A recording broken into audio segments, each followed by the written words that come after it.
ఈరోజు హైదరాబాద్లో అందరం ఐటీ ఉద్యోగులం వివిధ సాఫ్ట్వేర్ కంపెనీల నుంచి ఎంతోమంది ఆంధ్ర రాష్ట్ర ప్రజలు ఇక్కడ పనిచేస్తున్నారు. ఆంధ్ర రాష్ట్ర ఐటీ నిపుణులు హైదరాబాద్లో పనిచేస్తున్న అందరం కూడా ఇక్కడ గుమిగూడటం జరిగింది.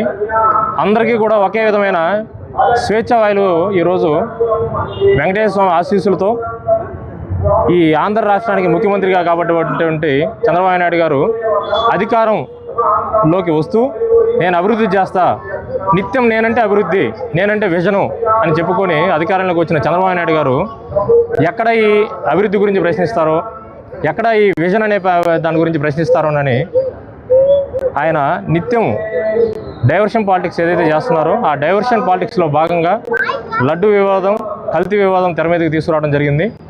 అయితే మేమందరం కూడా సంతోషం.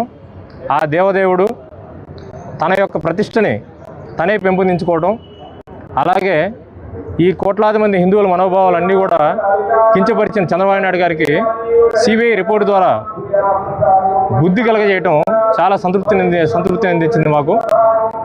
అయితే మీరు వైఎస్ జగన్మోహన్ రెడ్డి గారి ముఖ్యమంత్రిగా ఉన్నప్పుడు టీటీడీ చైర్మన్గా ఉన్నటువంటి వైవి సుబ్బారెడ్డి గారు తను టీటీడీ చైర్మన్గా ఉన్న సందర్భంలో ఎన్నో టీటీడీకి ప్రతిష్టాత్మకమైన చర్యలు చేపట్టడం జరిగింది.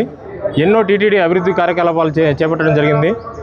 వైజాగ్లో కావచ్చు, ఇదే హైదరాబాద్లో కావచ్చు, ఎస్ఆర్ నగర్లో పెద్ద గుడి నెలకొల్పడం జరిగింది.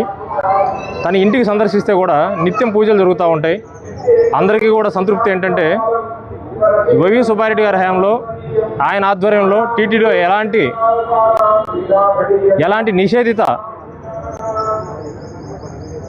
నిషేధిత పదార్థాలు వాడుండరని అందరి యొక్క ప్రగాఢ నమ్మకం.